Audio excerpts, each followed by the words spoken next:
I'll recommend this book. It's not in our bookstore yet, but it's called The Calm Center. And if anyone is not feeling like they're in their calm center all the time, well, here you have a source to come back to it. I'll read you the project.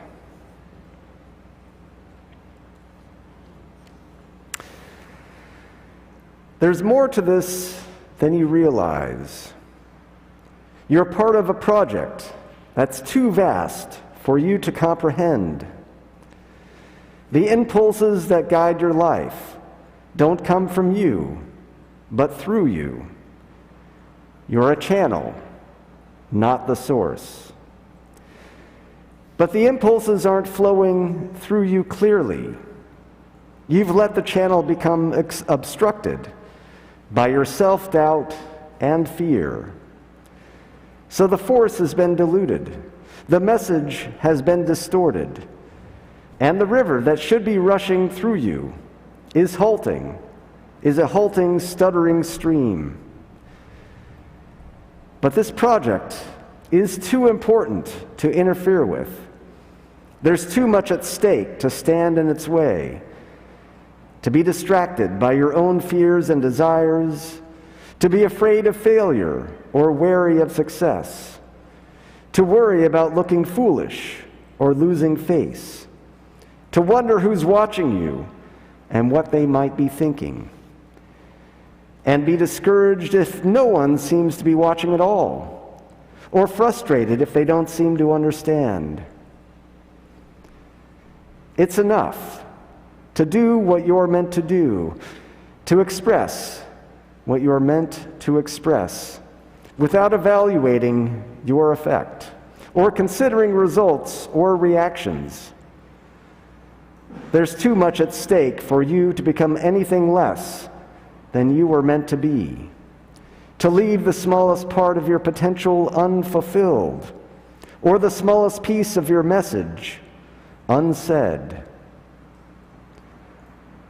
This is the time to be fearless, so that the force can flow through you freely. This is the time to be empty, so that the source can fill you completely. This is the time to step aside and let the project unfold through you.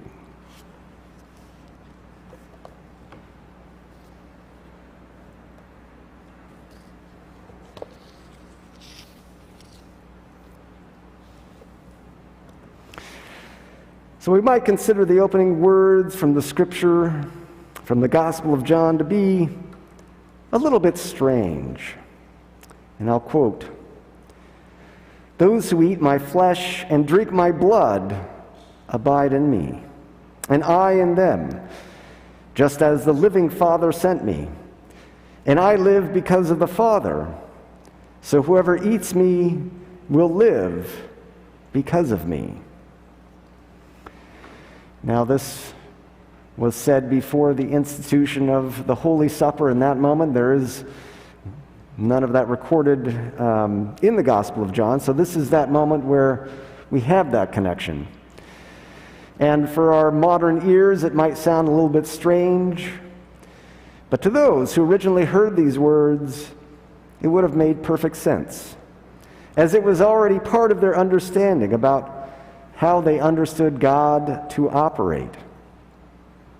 And in the ancient world, animals were brought to be sacrificed to God, and the priests and the other worshipers there would have been able to eat some of the scraps of meat from those animal sacrifices as they were sacrificed and placed in the fire at the temple. For it was the commonly held belief that by eating that food, it was set aside, it was different, it was holy. It was there at the temple.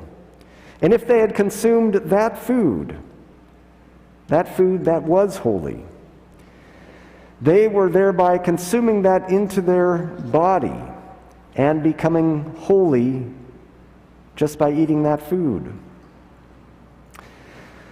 So Jesus making this statement was not heard in his own time, quite as shockingly as it might strike our ears this morning.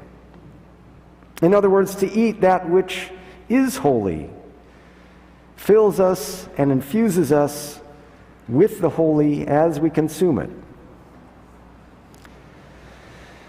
Now, if we're going to talk about divinity and this whole tension that we all are all in, because here we are, we're in this physical realm.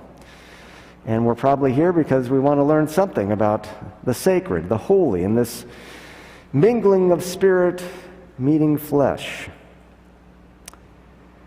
And it's going to continue to remain somewhat of a mystery. But Jesus' body, as the fullness of his humanity, and his blood was the force of life and divinity itself. So in this combination, we are witnessing not only Jesus as a human being, but Jesus taking on the qualities of God within physical form. And we're also privy to witness the completeness of that full consciousness of God also becoming human. And as we're witnessing this strange mix, God becoming human, at the same time the processes of our human becoming more divine. The Gospel of John has no account of the Last Supper, and so here we have this passage. But the deeper lesson for us is that we're all a part of this very same process. We're all in spiritual discernment in our own lives, in our own ways, what we consume, and how we can participate in the same process that Jesus demonstrated. He taught by word, thought, and deed how we could do this. And it wasn't a one-time event, it was follow me. Follow me in this journey. Digging a little bit deeper, in the Jewish tradition for thousands of years, blood was equated with life. And it was pretty easy to see where they got this, because if you observed what happens to anything that is a creature, an animal, that when blood drains out, so does the life force. And same with us. If we drain our blood, our life force goes out. Drinking of this blood and body meant taking in the divinity of Jesus into our heart and soul, so that we too might become more divine, that we too might be able to overcome temptations. So the invitation to eat the body, drink the blood, is that invitation to put on more of our divine nature, to let go of what is purely self-centered selfishness and self-centered desires, to put on the holy. And ultimately, that is a theme of this day, of becoming a leaf on the tree of life for the healing of the nations. And it is true that we have to find our own source or access point for that healing in order to become a blessing for others. We have to be that blessing.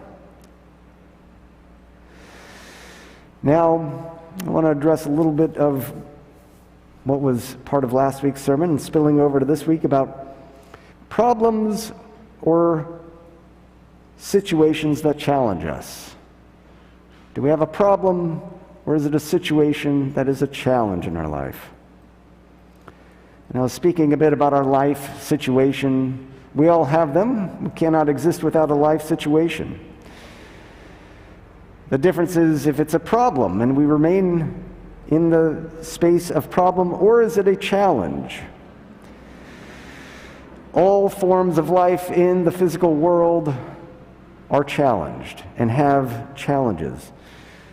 We talk about trees, animals, plants, those creatures living in the ocean. All of us here in the natural world, yes, us as humans too, have challenges. And we might not always feel thankful for them, but Life doesn't exist in the natural world without challenges. Any level of challenge or stress, it actually is there for a reason. Otherwise, it wouldn't be present in our life. So if we're looking at what they are, whatever our life situation is, are they problems to be overcome, or are they challenges to be addressed? And we might be wondering why we have to go through certain trials. We can look at this in the large scale. Why do we have to go through this global pandemic? What is that about? Why do we have to do this? The reason why we're facing certain particular challenge is because of what we need to experience for the deeper evolution of the soul. It would not be happening if it was not there, if we didn't have to experience it. There are times when life comes at us like a flood, a difficulty, an opposition, a great loss. You can't choose when or where the flood comes. That is in God's hands. We may not understand it, but God said God's plans are for us, and for good, and to give us a brighter future. That doesn't mean bad things won't happen along the way. But God knows how to use them for good. God wouldn't allow it if it wasn't going to work to our advantage. Remember that what you're going through is temporary. But what it works in you will bless you forever. If you could see where God is going to take you, the influence, the abundance, the health, the friends, you would realize there is a purpose for every challenge. When you don't understand the purpose, you have to say, God, I don't understand what you're doing, but I trust you. I know your ways are better than my ways. And my life, God, is in your hands. Now I'm going to read a couple, I guess it's 3 paragraphs from a newsletter I've subscribed to, and if you need some support throughout the week, I encourage you to subscribe to it too. Father Richard Rohr, Franciscan monk, and he has these daily reflections. This one's called Tree of Life. He says, anyone familiar with my writing knows that I believe that immediate, unmediated contact with the moment is the clearest path to divine union. Naked, undefended, and non-dual presence has the best chance of encountering the real presence. I approach the theme of contemplation in 100 ways, because I know most of us have 100 levels of resistance, denial, or avoidance. For some reason, in our complicated world, it is very hard to teach simple things. Any, quote, mystery, by definition, is pregnant with many levels of unfolding and realization. That is especially true of the tree of life, that is, contemplative awareness.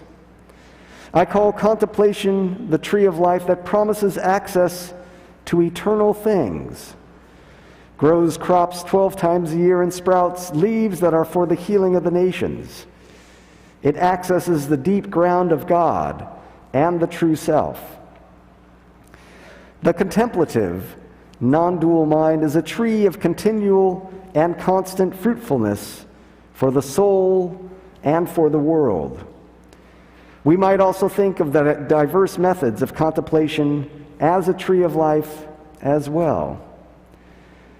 They are the many varied, fruitful, and life-giving practices and ways of praying that are nourished from the same root, the sacred presence. In my novitiate, I was exposed to an early method of silent Franciscan contemplation called pensar sin pensar, or no pensar nada, as described by the Spanish Friar. I didn't totally understand what I was supposed to be doing in that silence of, quote, thinking without thinking, and probably fell asleep on more than one occasion. Yet it had the effect of moving me away from the verbal, social, and petitionary prayers I had been taught almost exclusively up to that time. Prayer is indeed the way to make contact with God or ultimate reality. But it is not an attempt to change God's mind about us or about our events. It is primarily about changing our minds so that things like infinity, mystery, and forgiveness can resound within us. A small mind cannot see great things because the two are on two different frequencies or channels, as it were. The big mind can know big things, but we must change channels. Like will know like.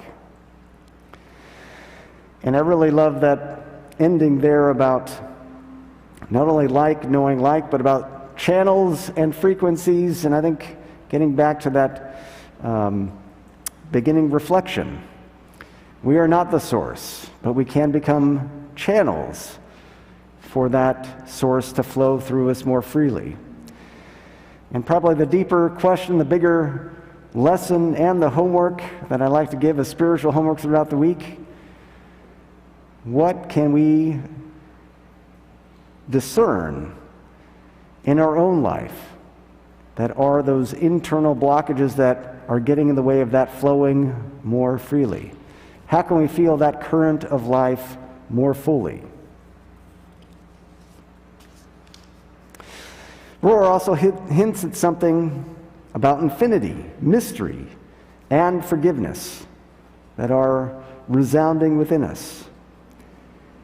And if we can label it as something that is rigidly defined, well, we know that that is not it. It's a paradox. It's a paradox of trying to become timeless within time, to awaken to this one eternal moment more fully.